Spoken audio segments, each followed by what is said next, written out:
membawakan Quran ini, wa rahmati wasi'at kulli syai'. Rahmatnya Allah lebih luas lagi. Lebih luas lagi rahmat Allah Ta'ala, lebih luas lagi. Maka Rasulullah itu diutus, wa ma arsalnaka illa rahmatan lil alamin, diutus ke alam semesta untuk menyenangkan orang. Jadi kita ini juga kalau mau ke tempat situ untuk menyenangkan orang, ke situ menyenangkan orang, ke situ menghibur orang, ke situ menghibur orang. Sepertinya tadi ke tempat pemancingan, kita menghibur di sana. Umpame, nah ini bahasa Betawi.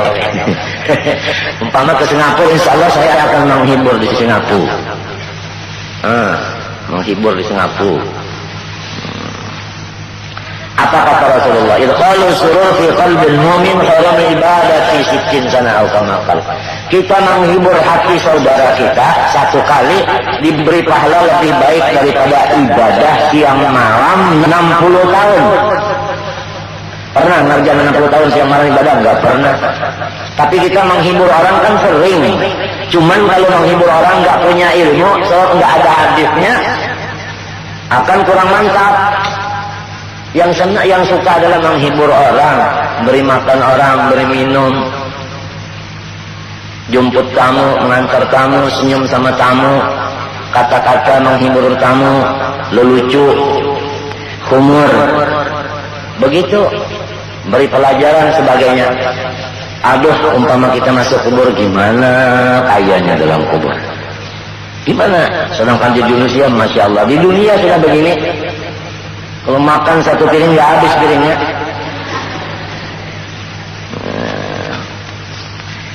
Kalau ujub artinya ada, mustahil tiada, dalilnya Allah khalaqas samawati wal ardh, amalannya adalah zikir seperti la ilaha illallah atau Allah atau hu. Kalau qidam itu artinya sedia, mustahil berpermulaan, dalilnya wal awalu, maka amalannya adalah jangan sedih lagi hati. Setiap orang yang sudah kenal kepada Allah bersifat ujud, janganlah ia lupa kepada Allah. Melihat apa aja dia melihat ini adalah makhluk Allah. Makhluk Allah. Allahnya itu jangan dipotong, jangan. Melihat apapun ini makhluk Allah. Ini makhluk Allah. Ini makhluk Allah. Makhluk Allah. Allahnya itu jangan ditinggal. Di dalam sini kita lihat, ingat. Makhluk Allah, bukan di lidah. Ini makhluk Allah. Bukan begitu di lidah, bukan cuma diingatan. Begitulah kalau kita ingin menjadi orang yang mukmin yang kuat. Kalau sudah kenal wujud. Adapun kalau sudah kenal qidam, Allah Ta'ala enggak ada permulaannya. Kita ini ada permulaannya. Siapa permulaan kita? Yaitu Allah SWT. Maka bersyukur kepada Allah. Arti syukur itu enggak sedih lagi, tidak pernah sedih lagi. Oleh sebab itu iman itu adalah senang. Apabila orang yang sedih itu imannya sudah enggak ada lagi. Itu namanya dapat waswasil khannas. Rukun iman yang keenam ridha dengan qada dan qadar. Tiap-tiap orang ridha itu kan mesti senang. Jadi kalau orang susah hatinya, susah pikirnya, sedih, itu berarti orang itu sudah enggak ada lagi rukun iman yang keenam. Enggak ridha sama takdirnya Allah. Buktinya enggak ridha, dia susah pikiran. Apapun salahnya. Enggak mudah ngaku orang yang beriman, diuji sama Allah Subhanahu wa taala dengan ujian-ujian yang macam-macam beratnya. Nah, apa amalannya? Alhamdulillah. Jadi yang dulu tadi wujud la ilaha illallah atau Allah yang kedua qidam yaitu alhamdulillah. Alhamdulillah, sering lidahnya baca alhamdulillah. Adapun baqa, Allah Ta'ala kekal, mustahil dihubungi oleh hancur. Dalilnya wa yaqra wajh rabbika, amalannya yaitu supaya kita banyak membaca istighfar. Kalau Allah itu kekal, kita enggak kekal, kita akan mati. Siapa aja mati, maka apa persiapan sebelum mati yaitu banyak membaca astagfirullah, taubat kepada Allah. Kemudian kenal lagi mukhalafahul hawadits, Allah Ta'ala bersalahan bagi yang berharu. Dalilnya laisa kamitslihi syai'un, amalannya yang banyak baca subhanallah. 4 sifat Allah Ta'ala, 4 amalannya di luar anggota yaitu di lidah, dan 4 amalan di dalam. Ngerti? Amalan di luar wujud la ilaha illallah. Amalan di dalamnya adalah musyahadah. Artinya mengingat. Ingat begitu saja, bukan disebut dengan lidah. Lidah menyebut, hatinya ingat. Begitulah. Kalau bapak bersyukur, hatinya enggak sedih, lidahnya alhamdulillah. Kalau bapak ingat, saya akan mati, itu ingat. Lalu lidahnya astagfirullah. Kalau mukhalafah, ingat bahwasanya Allah Subhanahu wa taala itu tidak ada umpamanya sesuatu. Melihat ini, Allah bukan begini, Allah bukan begini, Allah bukan. Apa yang kita lihat menyatakan bahwa Allah bukan seperti yang saya lihat ini, bukan seperti yang saya dengar ini, Allah taala bukan seperti yang saya rasa ini. Allah bukan seperti yang saya rasa, bukan seperti yang saya lihat, saya dengar. Begitu di hati itu amalan hati, amalan lidahnya itu subhanallah. Begitulah kira-kira dulu segelintir urusan masalah ilmu ma'rifat kepada Allah Subhanahu wa taala dengan amaliyah zahirnya serta amaliyah batinnya. Mudah-mudahan Allah memanjangkan umur kita sehingga ketemu lagi di hari Sabtu yang di depan, di dalam keadaan segar bugar, sehat afiat. Amin, Allahumma amin. Kemudian kita membaca tasawuf, yaitu halaman 39. Halaman 39. Bukan 38. Halaman 38. Tasawuf halaman 38. Bermula dengki itu yaitu mencita-cita akan hilang nikmat dari orang yang lain, sama ada nikmat dunia atau nikmat agama. Nah, jadi kita ini diharamkan oleh Allah Subhanahu wa taala. Bersifat di dalam dada kita ini dengki. Dengki juga bahasa di sana. Iya, dengki. Iri dengki. Itu diharamkan, Allah yang mengharamkan. Allah yang sudah dikenal tadi, yang punya wujud kidam bapa mukhalafah itu tadi, dia mengharamkan kepada kita bersifat dengki sesama kita. Enggak boleh dengki sesama makhluk, enggak boleh dengki. Apa arti dengki? Yaitu mencita-cita akan hilangnya nikmat dari orang yang lain.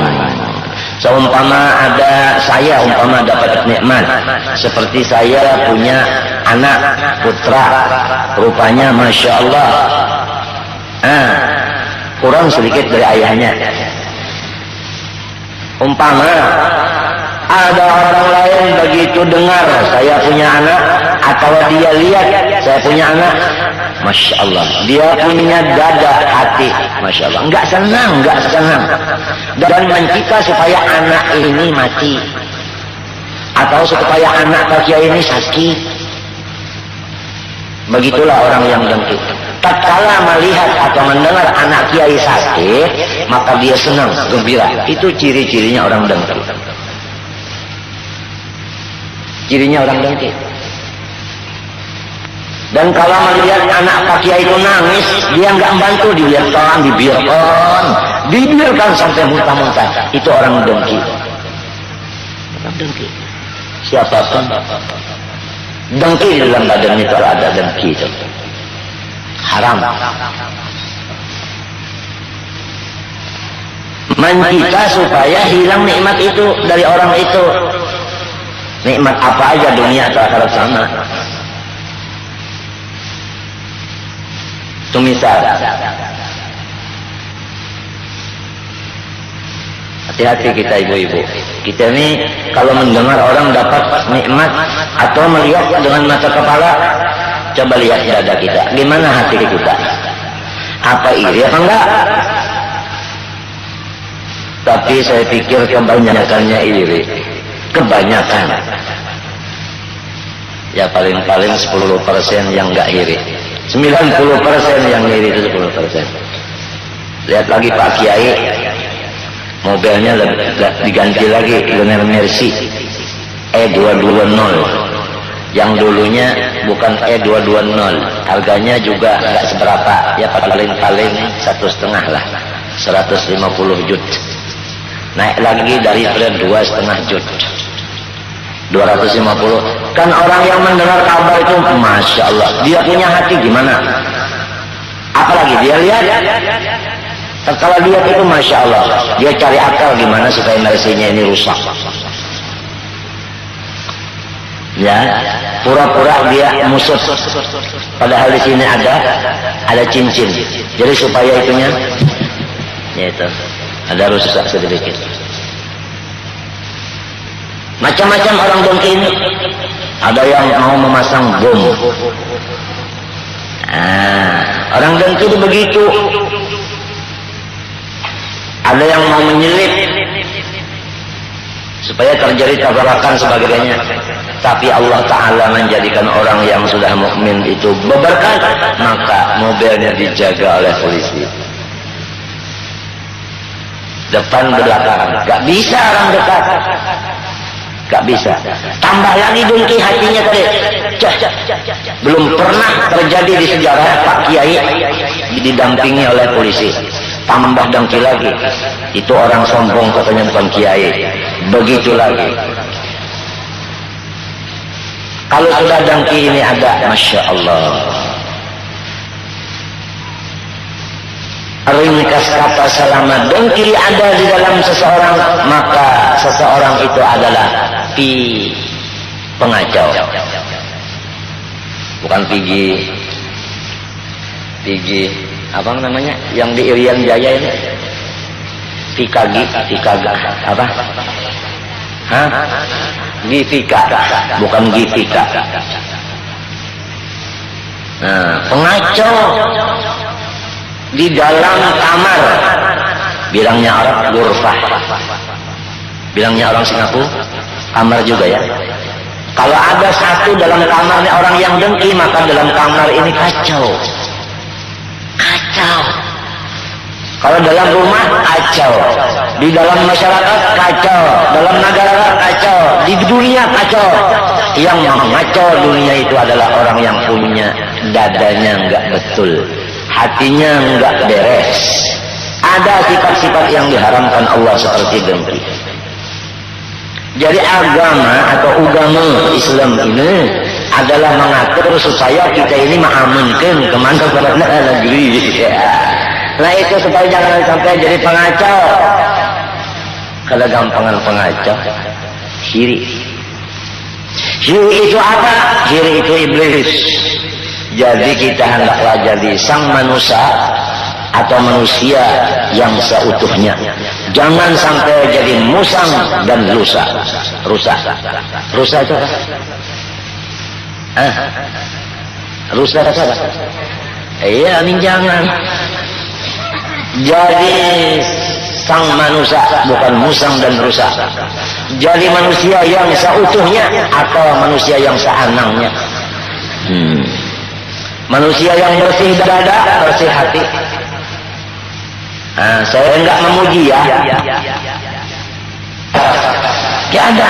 Jangan hanya bicara tapi kitanya enggak juga.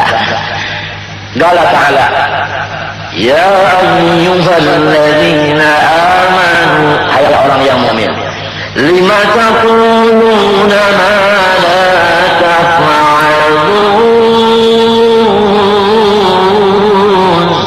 Kenapa kamu bicara enggak sesuai dengan kerjanya? Kabura maqtan 'inda Allahi an taqulu ma la ta'lamun. Besar murkanya Allah, besar marahnya Allah kepada orang yang berbicara tapi dia tidak melaksanakan.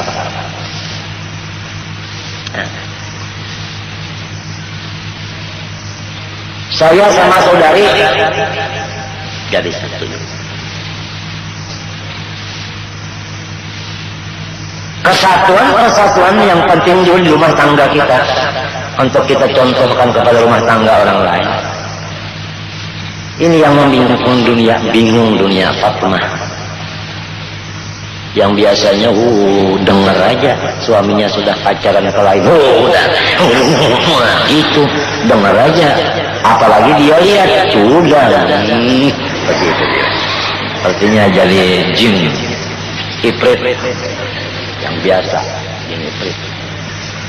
Enggak hiri, enggak ada hiri dengki, enggak ada.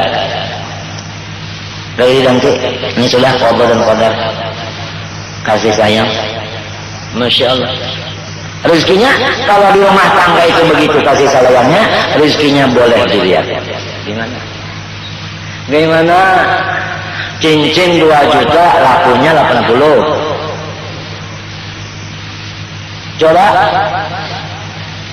Cincin lagi 750, lakunya 12,5 juta. Coba. Ini adalah rumah tangga yang harmonis, selalu di situ rezekinya datang. Kalau harmonis artinya harum lagi manis, bukan harmonis har tangis. Iri melihat orang begitu, dunianya naik, akhiratnya juga naik, muridnya tambah banyak, majelisnya tambah waktu lagi, yang gede-gede tambah mendekat, tambah cinta. Ini iblis-iblis yang ada di dada-dada masyarakatnya, Masya Allah. Pada saat itu dengki ini adalah wajib dibuangkan sejauh-jauhnya.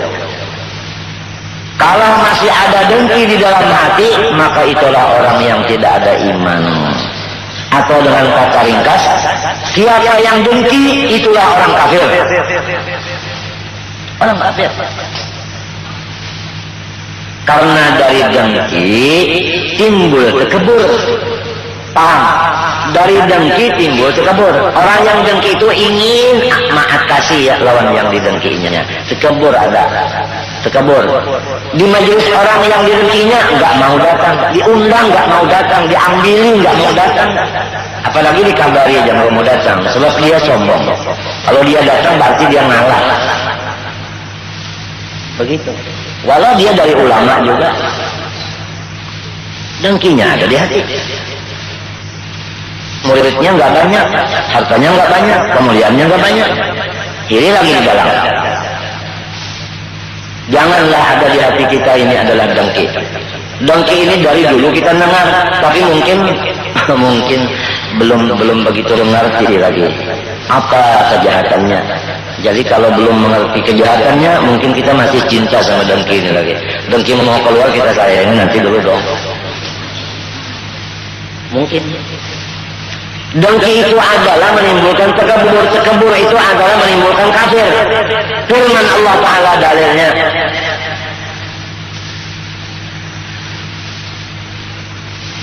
قالت الملائكة قال الله الملائكة تسجدوا لآدم وإذ قال ربك للملائكة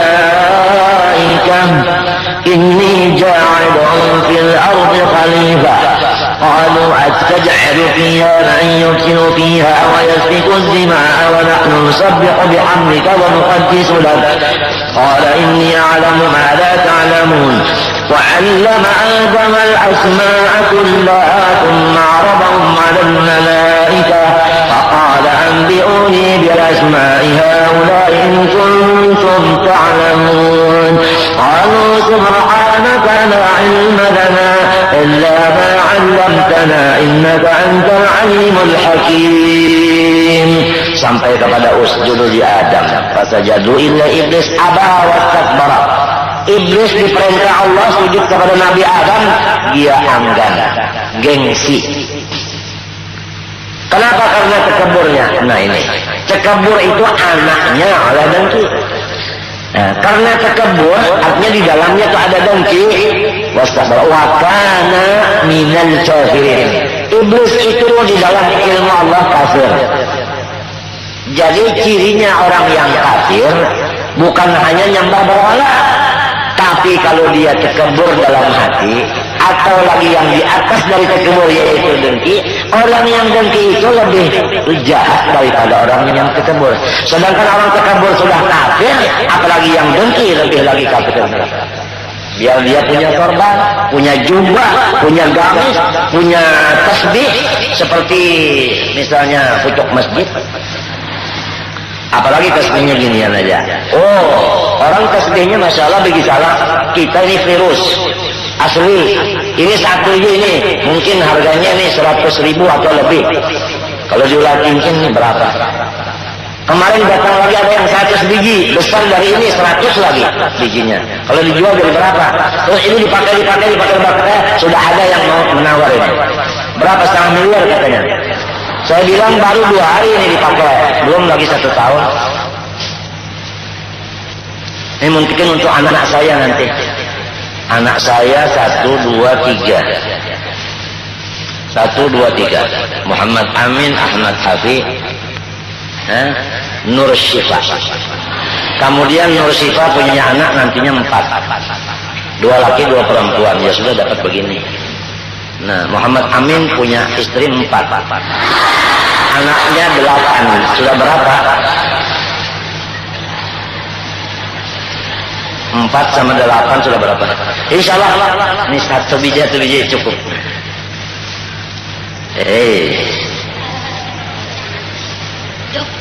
Oh, Masya Allah, kuah ini. Iya. Baru dipakai begini 2 sudah ada yang mau menghargai sekian. Katanya barokah, katanya. Masya Allah. Iblis iri. Siapa ya iblis?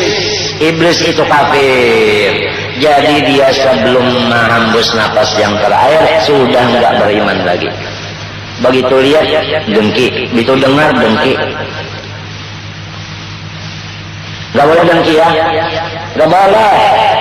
Ini dekat sama Pak Kiai, yang ini enggak dekat, yang enggak dekat itu macam-macam. Bicaranya macam-macam. Ini macam-macam ya. Sebab yang jauh itu mau dekat rupanya, tapi enggak dekat. Yang dekat ini dimacam-macaminya. Itu orang dengki itu. Ada apa? Oh iya.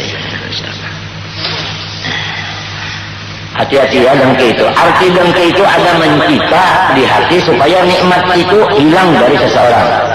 Ini definisinya, haknya, tahrifnya, artinya. Mana bisa kita mau menghilangkan dengki kalau selama belum tahu dengki itu apa? Ujar orang Jakarta apa? Dengki itu di hati kita ada mencipta supaya nikmat itu hilang. Apa aja nikmat itu? Hilangnya itu barang aja kepada kita kah? Jatuhnya benda itu atau kepada orang lain? Pokoknya supaya nikmat itu nggak ada lagi di badan orang itu. Namanya dengki.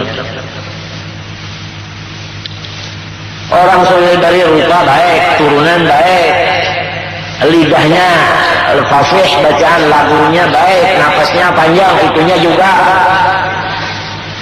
fulusnya banyak, muridnya banyak, rumahnya besar, mobilnya istimewa, jam tangannya belum ada orang punya lagi nih. Ini kawan dia ulah cermin. Coba siapa mau cermin? Iya, ini kalau mau make up, nah, bisa. Nggak ada.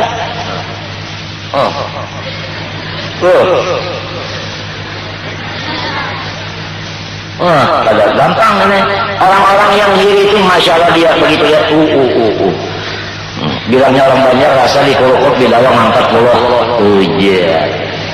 Sininya nggak senang ya. Orang yang iri itu enggak ada badannya yang enak, enggak ada. Badannya itu sakit terus. Karena hatinya yang sakit, jadi badannya itu sakit terus. Hawanya enggak panas seperti kepanasan juga. Hawanya enggak dingin seperti kedinginan. Pokoknya badannya itu enggak ada terasa sehat, sakit aja. Karena dengkinya ini, selama masih ada orang yang didengkinya, selama itu dia sakit hatinya. Maka apabila hati sakit, sakit semuanya.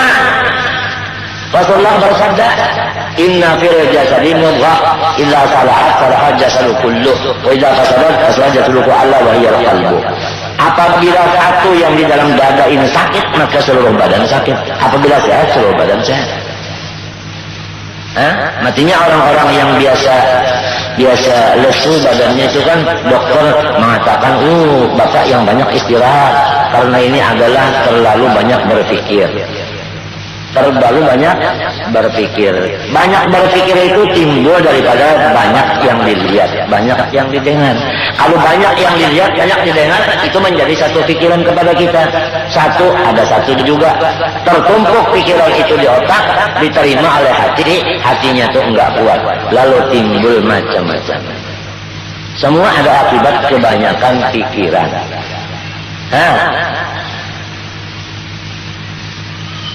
Pikiran. Ini rupanya tuh ada pikiran juga itu. Kalau nggak ada pikiran kan majnun. Nggak ada pikiran. Jangan banyak pikiran dong. Kalau mau pikiran yang banyak, pikiran yang enak. Ingat akan nikmat Allah Ta'ala di badan kita aja dulu. Umpama kita telanjang. Nikmat Allah Ta'ala itu di badan kita ini hidung. Hidung kita ini kan menunduk. Nikmat ini. Punya hidung, coba nggak punya hidung. Apa bilang orang? Hidungnya lagi ke bawah, nikmat lagi di bawah. Coba ya ke hidungnya ke atas waktu hujan gimana? Iya. Kemudian di dalam hidung itu ada lagi nikmat, yaitu bulunya. Apa nikmat bulu hidung? Itu supaya menyaring macam-macam debu-debu mau masuk ke sini, ke khaysum. Khaysum bilangnya Arab. Saya ini ada juga sebelah Arab. Jadi saya ini banyak bahasanya Arab. Khaysum itu lantang hidung. Begitu debu mau masuk di sini, sudah disaring oleh bulu hidung. Oleh sebab itu bulu hidung itu dipelihara dong. Jangan sampai dihabiskan. Nanti nggak ada saringan. Lihat kalau orang bulu hidungnya sudah nggak ada lagi atau kurang, suka selismaan. Suka selismaan. Apa selismaan itu bahasanya? Oh iya, peluk. Peluk. Pilek. Itu karena bulu hidung. Tambah lagi satu nikmat bulu hidung itu, satu bulu hidung baca tasbih dengan bahasanya juga. Pahalanya untuk kita. Coba. Jadi beruntunglah orang yang lebat bulu hidungnya. Kan banyak yang bacakan tasbih itu. Untuk dia pahalanya. Bulu hidung jangan dicabut-cabut. Paham? Waktu juga nikmat. Oleh sebab itu katanya kan waktu alhamdulillah. Alhamdulillah. Kalau kita mau memikirkan pikiran nikmat-nikmat ini, masya Allah, nggak ada sedih hati, bahkan tambah rasanya ini mau mati aja sudah, tambah mau kembali kepada Allah. Seakan-akan kita ini pacaran sama Allah, pacaran yang ngirimin terus ini, jadi tambah ini kita tambah menggila ini, tambah apa namanya asyik, tambah apa namanya menggila asyik, apa namanya rusak sama Allah. Mau pulang aja deh, mau pulang aja sudah dah. Wallahu ta'ala a'lam. Insyaallah Sabtu di muka akan disambungi. Al-Fatihah. Bismillahirrahmanirrahim. Alhamdulillah. Ihdinas siratal mustaqim. Bismillahirrahmanirrahim. Alhamdulillah rabbil alamin. Allahumma shalli wa sallim wa barik wa karrim wa 'azzim ala man arsaltahu rahmatan lil alamin. وبشرى للمؤمنين السابق للخلق نور والرحمة للعالمين ظهور سيدنا وحبيبنا وشفيعنا محمد وعلى آله وصحبه أجمعين. اللهم إنا نسألك بجاه نبينا محمد صلى الله عليه وسلم وببركة جميع آله وأزواجه وأولاده وذريته وخلفائه وببركة جميع العلماء والأولياء والصالحين أن ترزقنا يا ربنا ووالدينا وأمهاتنا وأزواجنا وأولادنا